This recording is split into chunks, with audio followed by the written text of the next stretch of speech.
The night had happened. Halifax seemed suspended between breath and silence.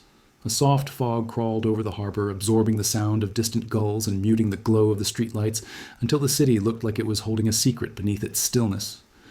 Inside a modest apartment overlooking the quiet, silver-washed streets, a 7-year-old girl lay asleep, while something far beyond her parents' understanding approached with the softness of light touching water. Her name was Hannah Brooks. To the outside world, she was an ordinary child. Small hands, uneven braids, a backpack decorated with stickers that were beginning to curl at the edges. Nothing about her carried the weight of mystery. Nothing suggested that before morning, she would speak words that would unsettle the deepest parts of her parents' hearts. Her mother remembers waking first, not because of a noise, not because of movement, but because of a glow, white, soft, delicate, leaking beneath Hannah's bedroom door like a quiet dawn that had chosen the wrong hour. The apartment was usually dim at night, lit only by the faint reflection of the harbor, but this was different. A living brightness, steady and warm, as if someone were standing just behind the closed door holding a lantern made of breath and silence. Her father joined her in the hallway, both staring at the light that should not exist. Not a flicker, not a flash, a presence. When they finally opened the door, the glow softened but did not disappear immediately. It clung to the air for several seconds before dissolving, leaving behind the faint scent of something clean and new, like the moment after snow begins to fall. Hannah lay perfectly still, her small chest rising and falling in a rhythm that seemed too slow for sleep. Neither parent spoke. They simply watched her, feeling the strange, warm quiet that wrapped around the room. Then the glow faded completely, as if swallowed by the walls, and in that instant, Hannah opened her eyes. She did not cry. She did not gasp. She simply looked at the ceiling for a moment, as though listening to something continuing far above her, something that her parents could not hear. Then she turned her head toward them with a softness that made the moment feel heavier than fear. "I went up," she whispered. Her mother froze. Her father's breath caught. Hannah's voice held the strange steadiness of someone recalling, not imagining. "I went up. There." Her mother knelt beside her. "Sweetheart? Where?" Hannah blinked slowly, as if choosing words that did not belong to a child. "To the place of the bright one." The room tightened around them. Her father felt the familiar world begin to tilt, gently but undeniably, as if something unseen had shifted its weight. Hannah continued, her voice almost tender. "I saw him. I couldn't see his face, but I knew it was him." A silence so deep filled the room that the world outside seemed to slip away. The wind, the traffic, the creaking of the old building, everything disappeared beneath the gravity of her next breath. And then she said the sentence that would follow their family like a shadow of light. "He told me to say something." Her mother's eyes filled with tears. "What, Hannah?" The girl's expression did not change. It held certainty, calm, truth. "He's coming back." And for the first time in their lives, her parents felt that a simple child's whisper could make the entire city feel suddenly different, as if something ancient had stirred, as if someone had indeed spoken through the quiet of the night, as if a return had already begun. What would you have felt, standing there in that small room, watching a child wake from a dream that didn't feel like a dream at all? Would your heart recognize it, or would you turn away? The morning after Hannah's declaration arrived with a gray, reluctant light that crept slowly across the harbor, as if unsure whether it should illuminate the world at all. The cold air pressed against the apartment windows, leaving a thin film of condensation that blurred the city into soft shapes and muted colors. Inside, the Brooks family moved quietly, as though any sudden sound might disturb the fragile line between the ordinary and the unknown that had formed during the night. Hannah sat at the kitchen table with her legs dangling, not swinging in impatience, but resting in a stillness that did not belong to childhood. Her bowl of oatmeal released small spirals of steam, but she only watched them fade, her face calm, her eyes thoughtful, in a way that made her mother hesitate before speaking. There was something different about her, not visibly, not physically, no glow, no tremor, no strangeness that could be pointed to. But something in the air around her felt altered, like a room that had been breathed through by someone unseen. Her mother set a spoon gently beside the bowl and knelt beside her, forcing a smile that felt too thin. "How are you feeling, sweetie?" she asked, but the question felt too small, too human for what they had witnessed. Hannah blinked slowly, her gaze drifting from the steam to her mother's face. "I'm okay," she said softly. "I just remember a lot." The answer made her mother's stomach tighten. It wasn't the words themselves, it was the tone. Hannah spoke as someone describing a place they longed for, not a dream they were unsure of. Her father sat across the table, pretending to stir his coffee, though his hand trembled slightly. He had replayed the night in his mind again and again, the impossible glow, the warm air, the shimmering stillness, and each time he tried to explain it away, the memory resisted, stubborn and alive. "Hannah," he began, choosing his words with care, Can you tell us again what happened, only if you want to?" The girl lowered her eyes, thinking as if translations were required. When she finally spoke, her voice was steady. "It wasn't a dream," she repeated. "I was really there, up where he took me." Her mother swallowed hard. "And what did you see?" Hannah looked past them for a moment, as if gazing through the kitchen wall into a place only she could reach. "Light," she said softly. "Not bright like the sun, not blinding. It felt warm, like it was alive, like it knew me." "I get this." The father leaned forward, elbows on the table, drawn by the calm certainty in her voice. "And the one you saw? The one who took you up? Did you see him again when you woke up?" She shook her head. "No, he left before I opened my eyes. But I felt him go. It was like the air became empty." Her mother felt a shiver move through her. Empty. The word felt wrong on a child's tongue. "Did he say anything else?" her father asked gently. Hannah hesitated, then placed her small hand against her chest. "He said he's close," she whispered. "Closer than before." Her parents exchanged a glance that held equal parts fear, awe, and helplessness. They wanted to comfort her, to pull her back into the safety of childhood, but how could they protect her from something they themselves could not understand? As the day moved on, small, subtle things kept drawing their attention. The hallway felt warmer than usual, though the heater was off. The apartment seemed quieter, not like a lack of noise, but like a presence holding the silence still. Even Hannah's footsteps changed. They seemed softer, cushioned by something gentle and unseen. While her mother washed dishes, she caught Hannah standing at the living room window, her palm pressed against the glass just like the night before. But this time, she wasn't looking outside. Her eyes were half closed, as if feeling a warmth the cold winter day could not offer. "Is he there?" her mother whispered before she could stop herself. Hannah didn't turn. "Not here," she said. "Just near?" Her mother stepped back, pressing a hand against her chest. The simplicity of the words, the matter-of-fact tone, made the moment feel heavier than anything the night had shown them. Her father tried to distract himself with chores, but every time he passed Hannah, something subtle shifted in the atmosphere. An unfamiliar peace, a soft pressure, a warmth on the skin like the aftermath of a quiet miracle. Later, as dusk settled over Halifax and the harbor lights shimmered across the water, Hannah sat on her bed, legs folded beneath her, hands resting gently on her lap. Her parents stood at the doorway, afraid to interrupt the fragile calm that wrapped around her. "Hannah?" her mother asked, voice trembling. "Are you scared?" The girl looked up slowly. "No," she said with a softness that felt older than her years. "Because he wasn't scary. He was familiar." Her father's throat tightened. "Familiar how?" Hannah thought for a moment, searching for the right shape of the feeling. "Like someone I knew before I knew anyone here." The room felt suddenly too small for the depth of her words.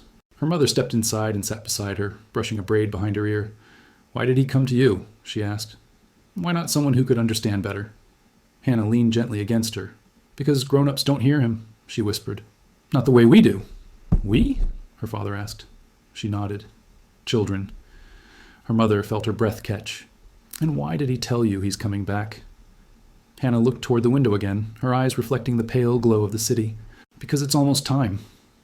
Her parents could no longer speak. The air in the room thickened with a quiet so profound it felt almost sacred. Hannah lay down and pulled the blankets to her chin, her expression peaceful, untouched by fear. "He said the world is listening," she murmured, "even if it doesn't know it yet."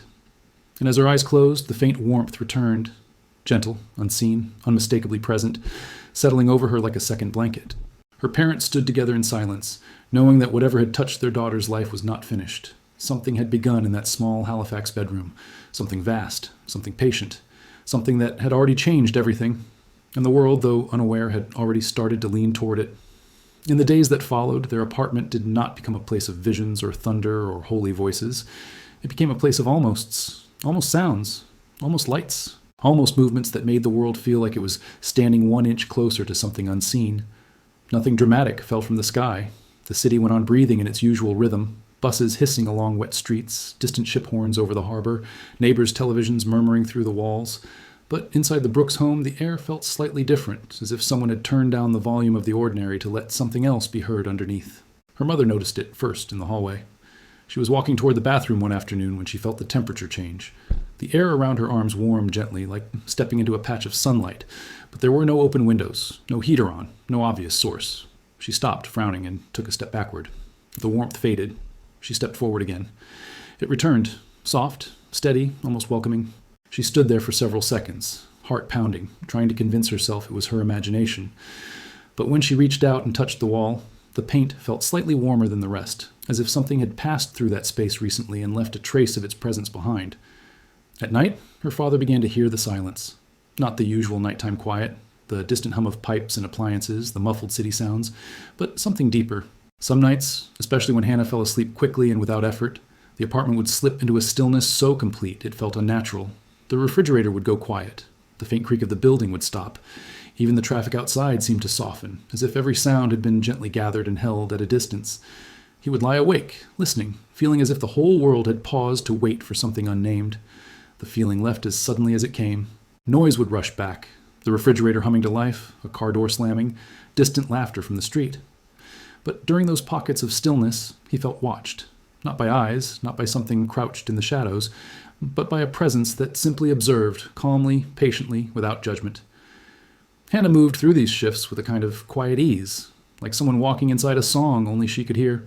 She spoke less, but when she did, her words seemed carefully chosen, as if she were translating from another language that used feelings instead of syllables. She would sometimes stop in the middle of the living room and close her eyes for a brief moment, tilting her head slightly toward the ceiling. Her parents would watch her, hardly daring to breathe, waiting for some sign, some declaration. But often she would just open her eyes again and continue whatever she had been doing, as if she had simply checked the position of an invisible star. One evening, as dusk pressed a blue-gray veil over Halifax, her mother found her standing on a chair near the living room window. Hannah's small palm rested against the glass, her fingers spread, her body perfectly still. The sky outside was pale and cold, the harbor wrapped in a thin blanket of mist. Her mother's first instinct was fear, that she might fall, so she hurried forward. "Hannah, what are you doing up there?" she asked, trying to keep her voice calm. The girl didn't look away from the window. "It's warm," she said softly. Her mother touched the glass beside her hand and froze. The surface was warm to the touch, not just not cold, but actively warm, as if the sun had been shining on it for hours. Yet outside, the air was sharp and icy. She pulled her hand back slowly, her skin tingling. "Why is it warm?" she whispered. "He passed by," Hannah answered, her voice simple, untroubled. Her mother swallowed. "Who did?" "The one who brought me up," Hannah said. "He walked through here, not inside the room, through the air." She paused, searching for the right comparison. "Like when a warm wind moves past you, but you can't see it." Her mother didn't know what to say. How could she argue with something she had just felt herself? She lifted Hannah down from the chair and held her close for a moment, breathing in the faint scent of shampoo and sleep that still clung to her hair. But beneath that familiar smell was something else, something she couldn't name, like air after rain, cleansed and weightless. From that evening on, small, inexplicable details began to accumulate. The ceiling light in the hallway, once harsh and clinical, started to behave strangely. It didn't flicker in the erratic, broken way of a bulb about to die. Instead, it pulsed, faintly, gently, as if syncing with a slow, invisible heartbeat. Sometimes, as Hannah walked down the hallway, the light would soften as she passed, then return to its normal brightness after she moved away. Her father saw it first, while carrying laundry past her. He stopped, looked up, and felt the skin on his arms rise. The light dimmed as she approached, brightened as she moved away, like a living thing responding to her presence. He said nothing that night, but later, standing alone in the hallway, he flipped the switch off and on, testing, searching for a mechanical explanation. The bulb behaved perfectly. No pulsing, no softness, just steady light. It wasn't broken, it wasn't loose. It was simply different when she was near. There were other changes, tiny, almost laughable on their own, but together they formed a pattern that neither parent could ignore. Hannah's bedroom felt warmer than the rest of the apartment, even when the door was closed. Her blanket sometimes carried a faint, sweet smell that did not come from detergent or fabric softener. More than once, her mother walked in to find sunlight lingering in the room long after the rest of the apartment had gone dim, as though the light itself were reluctant to leave her. One afternoon, as her mother folded clothes on the bed, Hannah sat on the floor drawing. Her crayons moved in slow, deliberate strokes. When her mother glanced down, expecting to see houses or trees or simple childish shapes, she found instead a strange landscape, a long open field bathed in light, with no sun in the sky, no shadows on the ground, and a cluster of faint figures standing in the distance, not quite visible, but somehow familiar. "What is this place?" her mother asked, her throat dry. Hannah didn't look up. "It's where he stood when he talked to me," she said. "It's one of the places people go when they're waiting." "Waiting for what?"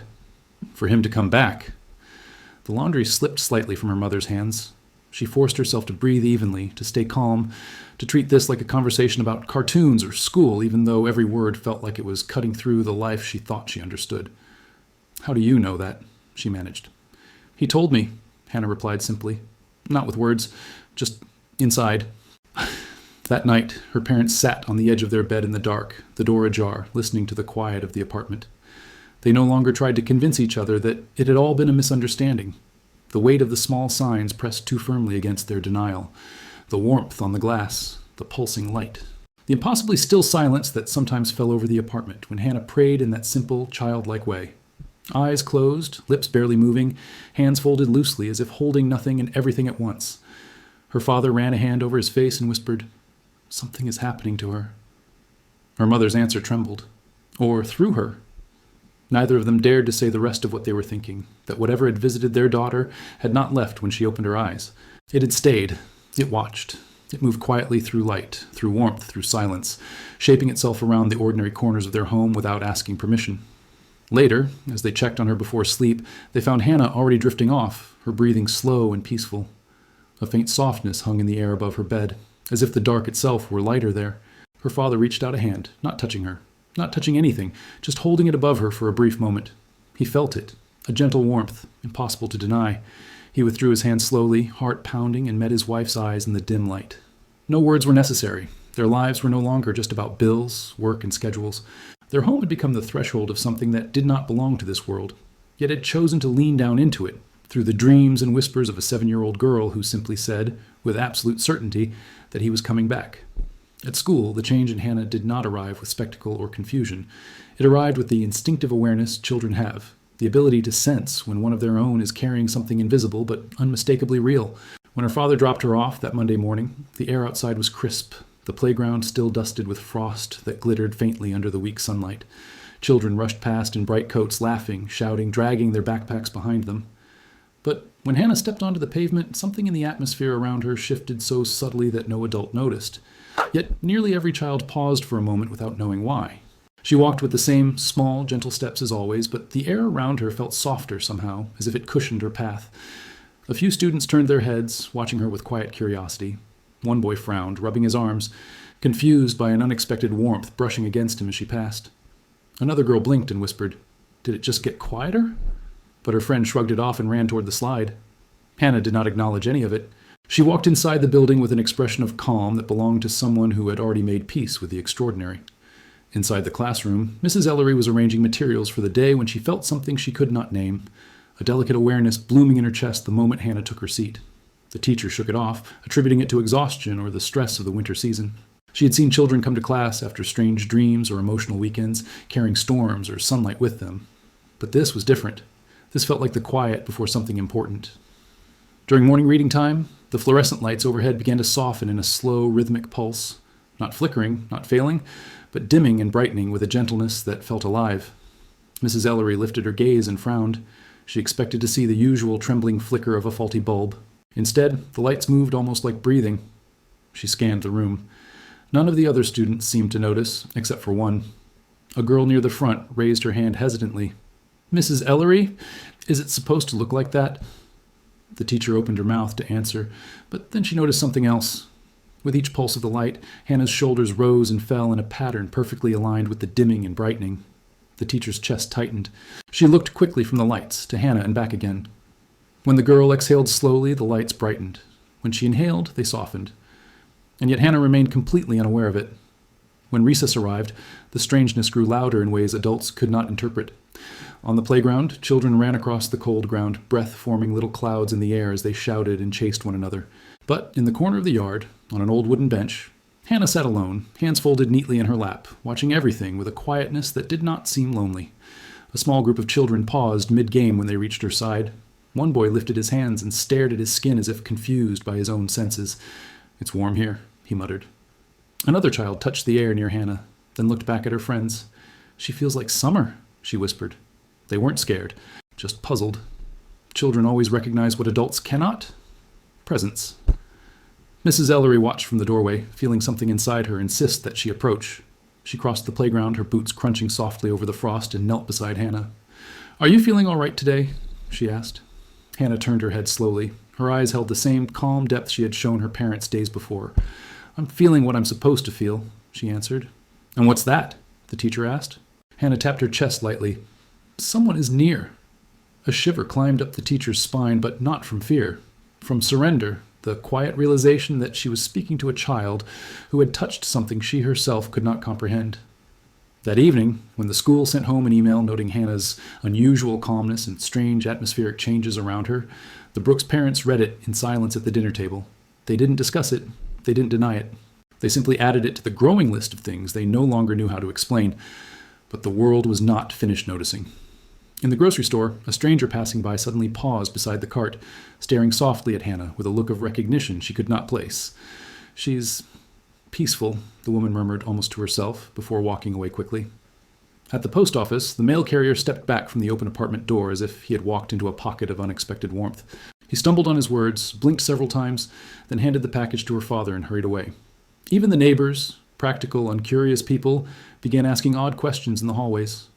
"Is she meditating?" one woman asked. "Has she been sick recently?" another wondered. But the strangest moment came on a quiet Wednesday morning. Hannah's mother had taken her to the small park near the library. The air was cold, the sky pale, and the playground empty. As Hannah walked slowly across the frozen grass, a gust of wind swept through the trees, bending the branches and rattling the last dead leaves. But the moment the wind reached her, it stopped. Completely. The grass around her stilled. The leaves hung motionless in the air. And then, after a few seconds, the wind continued on its path as if a brief pocket of calm had opened around her and then released. Her mother called her name softly, unable to hide the tremor in her voice. Hannah turned with a gentle smile. "He's watching the world," she said. "That's why everything listens sometimes." Her mother felt her breath catch. "Listens to what?" Hannah blinked slowly, her voice almost a whisper. "To what's coming." That night, as the apartment settled into darkness, a warm pressure filled the hallway again. Subtle, steady, like a presence walking past without footsteps. Her parents stood outside her door, listening to the soft rhythm of her breathing, knowing with a quiet certainty they could neither explain nor escape that their daughter was no longer just part of their world. Something else had laid its hand over her life, something vast, something gentle, something waiting. The night Hannah's second dream arrived, the city of Halifax seemed unusually quiet, as if the harbor itself were listening. A mist rolled in early, smudging the lights along the waterfront and softening the edges of buildings until everything looked slightly blurred, like a memory forming before it was fully understood.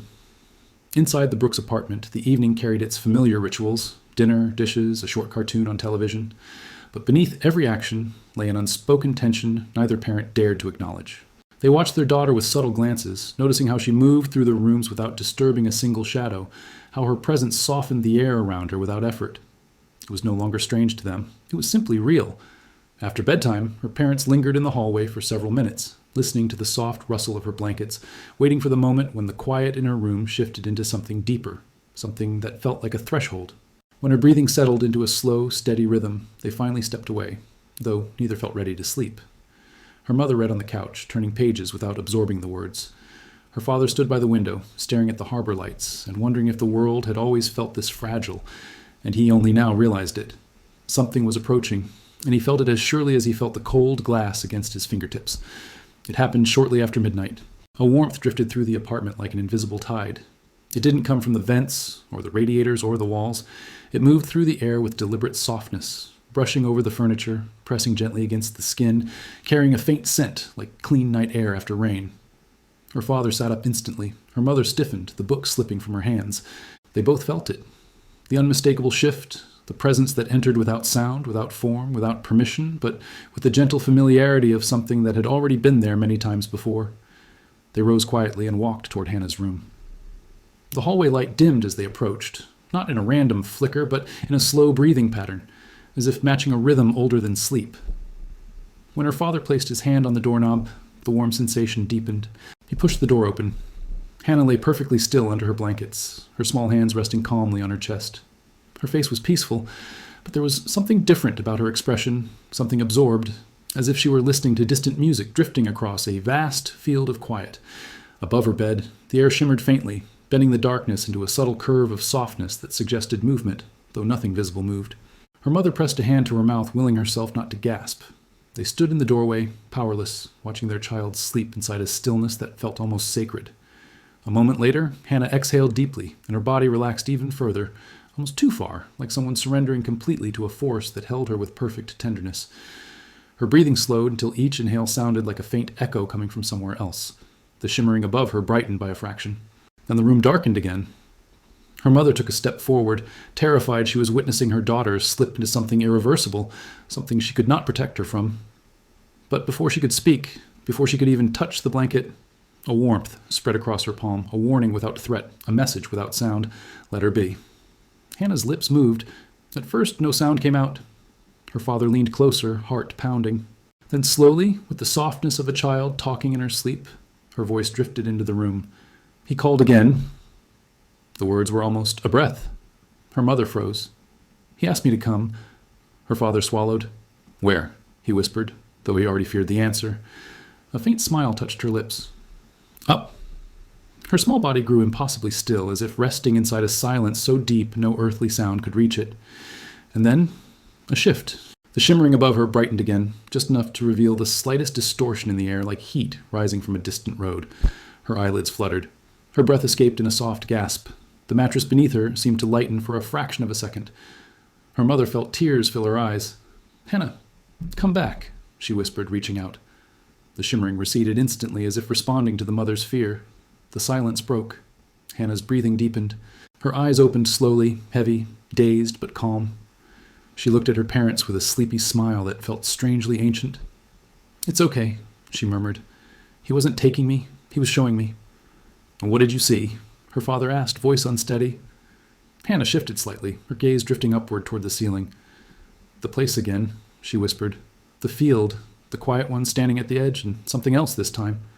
She paused, touching her chest lightly. A sound. Her mother leaned in. What kind of sound? It wasn't music, Hannah said after thinking carefully.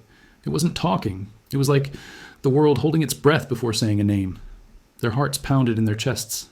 Did he say anything to you? Hannah nodded slowly. He said it's getting closer. What is? Her father asked. The moment. Silence filled the room again, deeper than before, stretching into something almost unbearable. Hannah blinked softly, her expression calm, almost luminous in the faint glow from the hallway. He said the world will feel the quiet before it feels him. Her mother felt the words settle into her bones, heavy and unstoppable. Why, Hannah? Why tell you this? The girl's eyes softened. Because children listen. She lay back down, pulling the blanket to her chin with the serenity of someone who had nothing to fear. Her parents stayed awake beside her for a long time, sitting on the floor, holding hands, unable to look away from the child whose dreams no longer belonged to sleep. And somewhere outside, over the harbor and the fog and the distant waves, the night felt impossibly still, as if the sky itself had leaned closer, not to watch, but to wait. The morning after the second dream felt heavier than the others, as if the apartment itself had absorbed something during the night and was now struggling to hold it. The light creeping through the curtains was pale and slow, hesitant as it crawled along the floorboards and climbed the walls. Hannah sat at the table again, smaller than ever in her chair, her feet not quite touching the rung below. But this time, there was a new kind of stillness in her eyes, a depth that made her parents feel like they were looking at someone who had walked very far in a very short time. Her mother placed a plate in front of her, a piece of toast, a sliced apple, an attempt at normality, and sat down with a sigh that carried too many questions. Her father stood for a moment, hands resting on the back of a chair, unsure if he should sit, speak, or simply watch her breathe. The memory of the shimmering air, the soundless warmth, the way the night had seemed to pause above his daughter's bed still clung to him like a second skin. Hannah lifted a slice of apple, turned it absently between her fingers, then set it down without taking a bite. He showed me more, she said quietly, without preface, without drama. Her mother's hand froze mid-motion. Last night? She asked, though she already knew the answer. Hannah nodded. He let me see further. Not everything. Just enough. Her father's throat tightened. Enough for what? She looked at him with calm, unwavering eyes. Enough to know it's almost time for people to listen. The sentence hung in the air like smoke. Her parents exchanged a glance, part fear, part helplessness, part reluctant acceptance that the ordinary explanations had long since run out. Listen to what? Her mother asked softly. Hannah lowered her gaze. To what I have to say.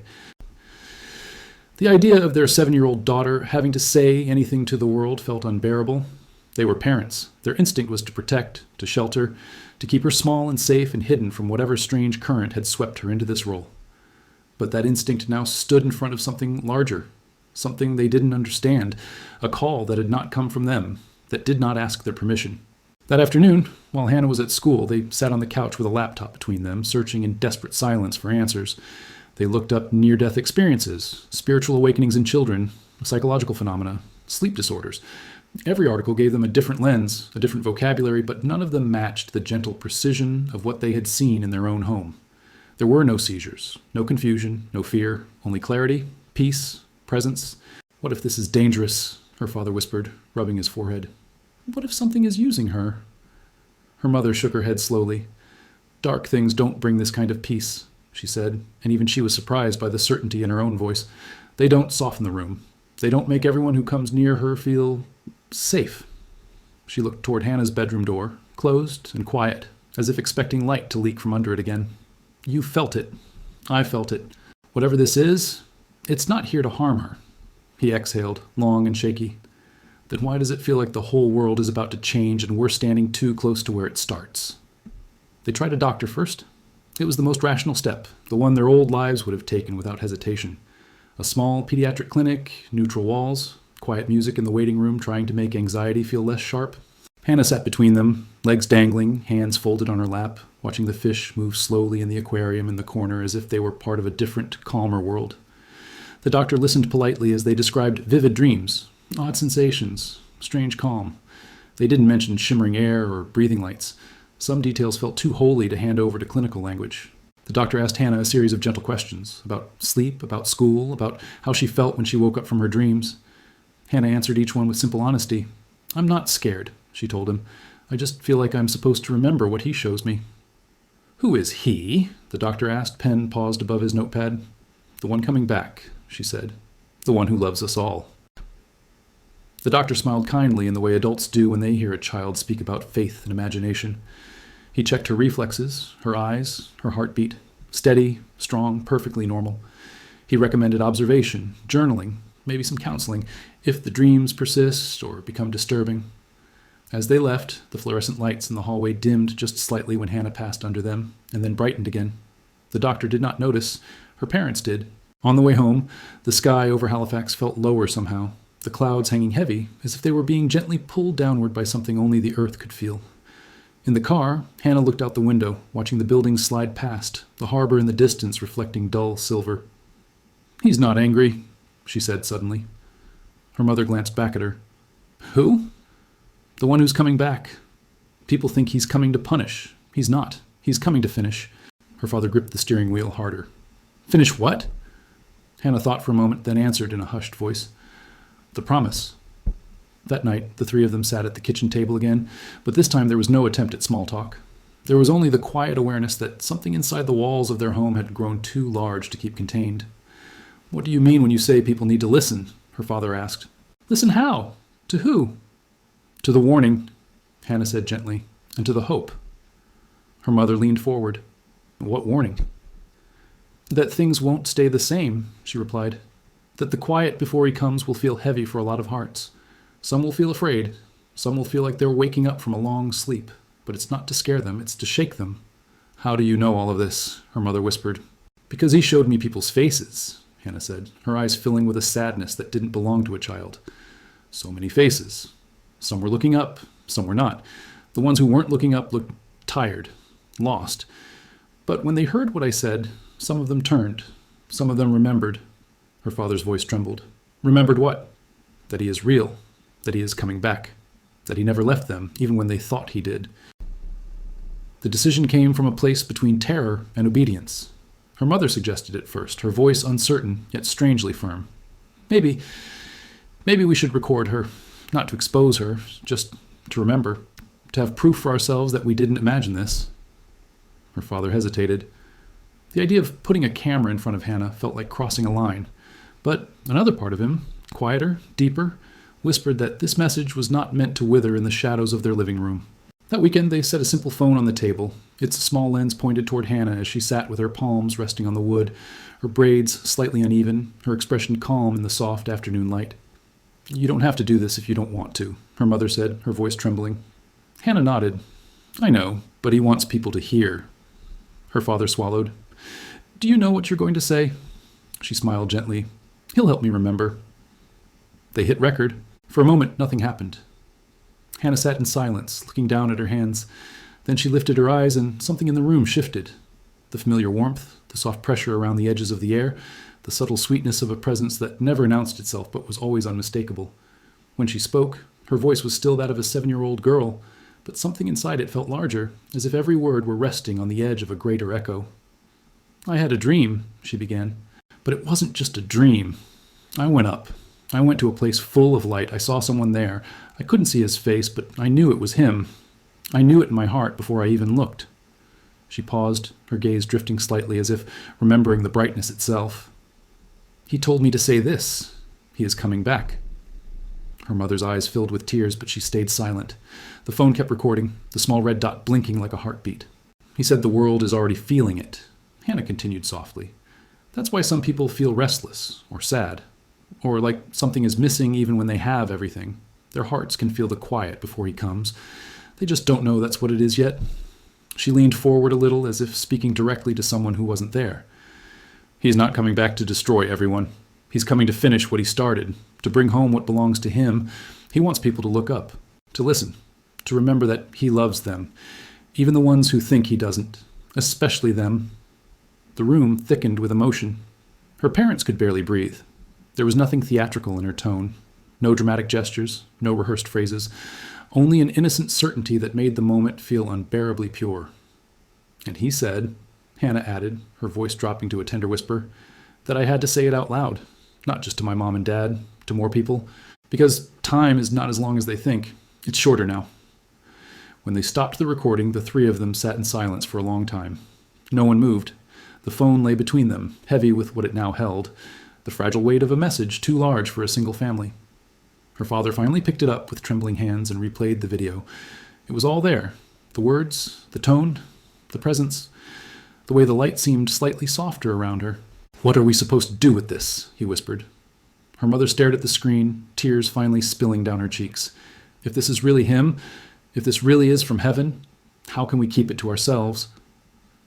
From across the table, Hannah spoke again, her voice small but unwavering. "He said you would be afraid to share it," she murmured.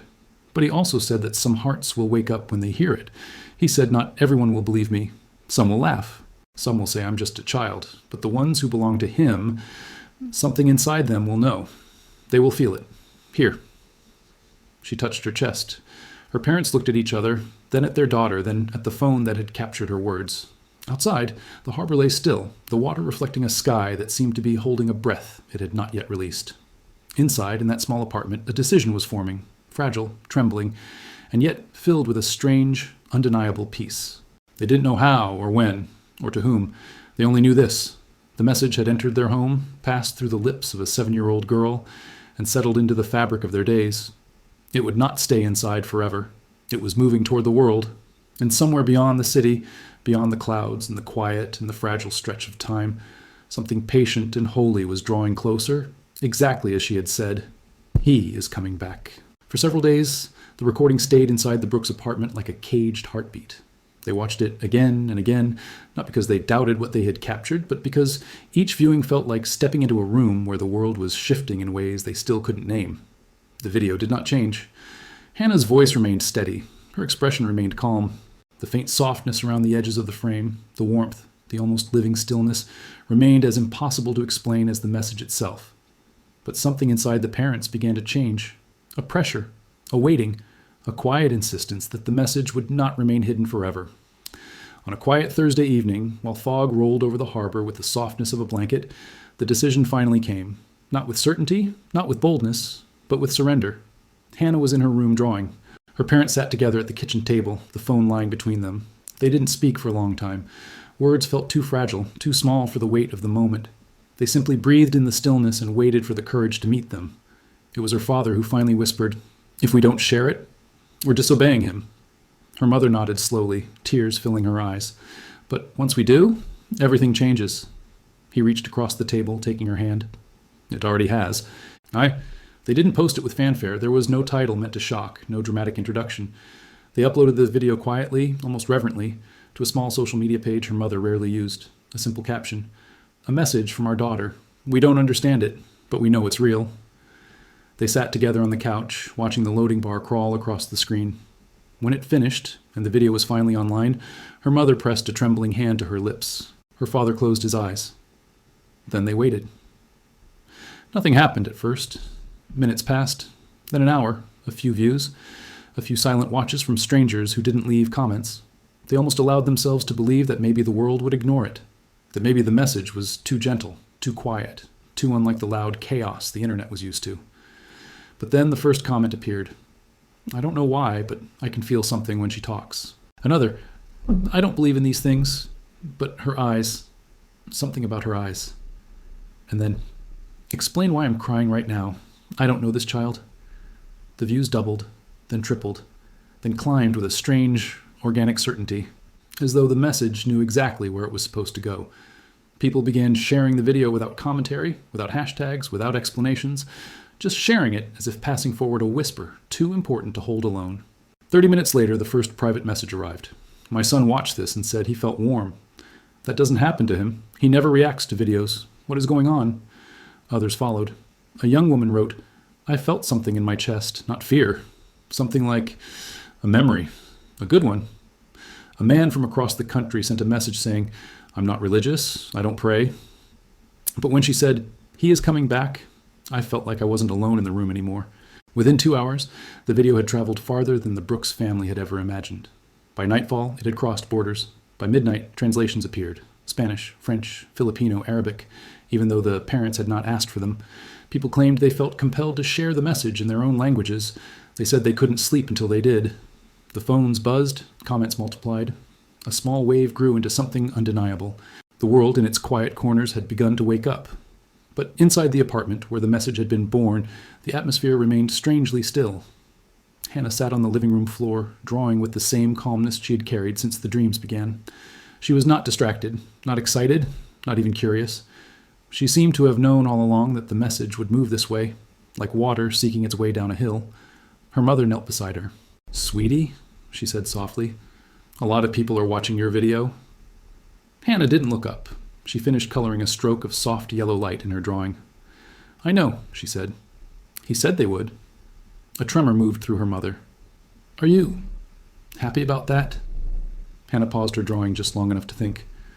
It's not about being happy, she said gently. It's about people remembering him. He said some will feel something when they hear my voice. Not because of me. Because he's near. The room seemed to tighten for a moment, the silence bending into a shape that carried weight and warmth. Her father sat on the edge of the couch, watching her. Hannah, he said carefully, what does it mean when you say he's near? She exhaled softly, placing her crayon down. It means he's closer to the world now, closer than before. People who can feel him will feel him stronger. Her mother swallowed. And the ones who can't? Hannah lowered her eyes. They will feel the quiet, the heavy quiet, the one that makes people search for something they can't name. Outside, a soft hum brushed against the windows, almost like the wind carrying a pulse. Inside, the apartment felt wrapped in a presence that was no longer subtle. It wasn't an apparition. It wasn't a vision. It was simply awareness, gentle, patient, everywhere. Just after midnight, when most of the world slept, something impossible happened. The lights in the living room dimmed, not in a flicker, but in a slow, deliberate fade. The air warmed. A subtle golden tint settled briefly on the walls. Her father sat up straight. Her mother grabbed his arm. Hannah looked toward the doorway as if listening to footsteps that made no sound. He's happy, she whispered. Happy? Her father repeated. That people are listening, Hannah said. Happy that they're remembering him. Her mother's eyes filled. Is he here? Hannah nodded. Not in the room. In the moment. The warmth deepened, soft, pulling at the edges of their hearts with a tenderness that made their eyes sting. It lasted only a breath, maybe two. Then the lights brightened again, the air cooled, and the presence receded like a tide, rolling gently back into the sea. Hannah returned to her drawing without fear, as if nothing extraordinary had happened at all. Her parents sat in stunned silence, unable to speak, unable to deny. The message had left their home and found the world, and now something had answered. Later that night, when the city slept beneath its blanket of fog and the video continued spreading through dark bedrooms and quiet phones across continents, Hannah whispered from her bed into the dimness, He said the world is almost ready. And in the stillness that followed, it felt true. In the days after the video spread across continents, the world felt strangely synchronized, as if millions of people had begun breathing at the same quiet pace without realizing it. Something subtle moved through cities, through homes, through the small private spaces where people carried their fears and hopes in silence. Some described it as a warmth, others as a heaviness, others as a strange awareness just behind their thoughts. The world did not erupt into chaos. It did not fall into hysteria. Instead, it felt as though a deep, unseen chord had been struck inside humanity, and the vibration had not stopped. Inside the Brooks apartment, however, life became both intensely fragile and impossibly still. Paparazzi didn't appear. Reporters didn't swarm the door.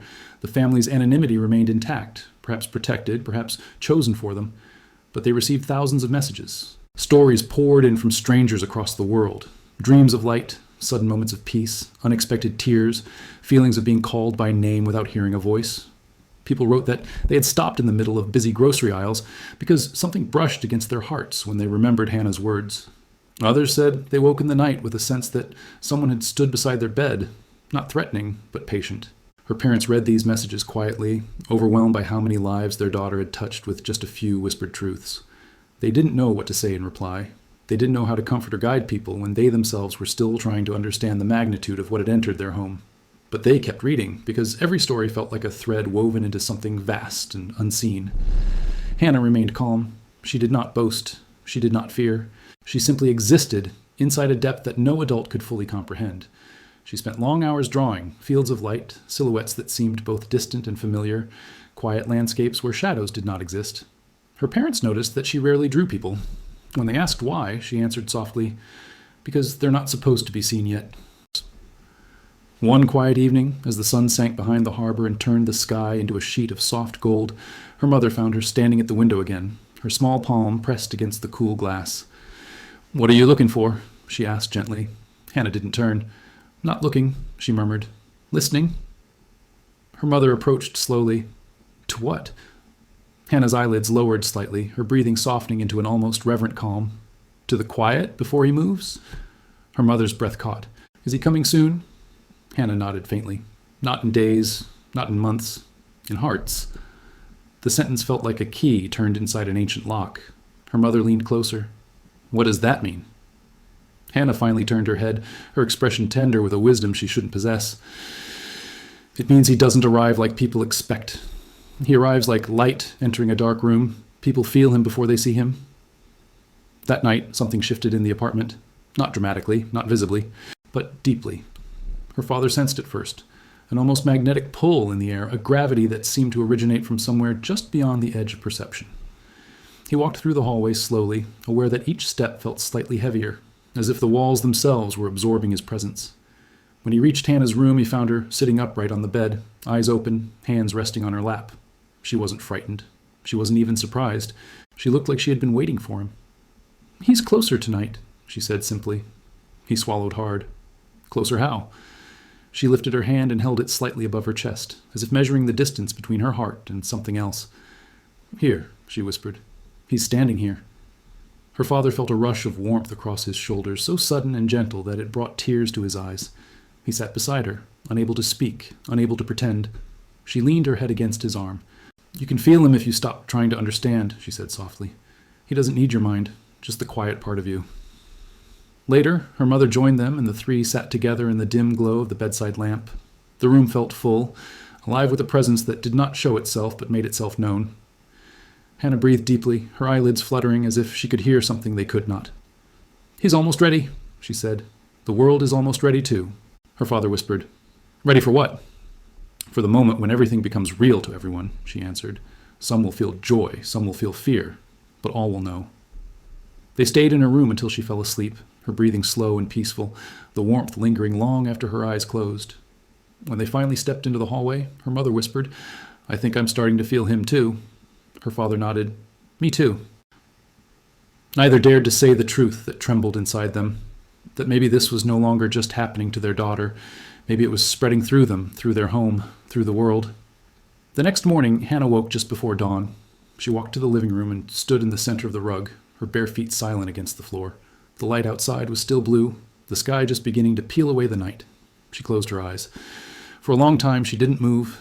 The apartment held its breath around her. Then she whispered, "It's starting." Her parents rushed to her side. "What's starting?" her mother asked. Hannah opened her eyes slowly, and for a brief moment they seemed filled with a reflection of something bright, something not from the room, not from the city, not from the world. "The remembering," she said. She walked to the window and pointed toward the distant skyline where the fog was beginning to lift in thin, glowing strands. "People will feel it today," she said. "They won't know why, but they will feel something waking up inside them.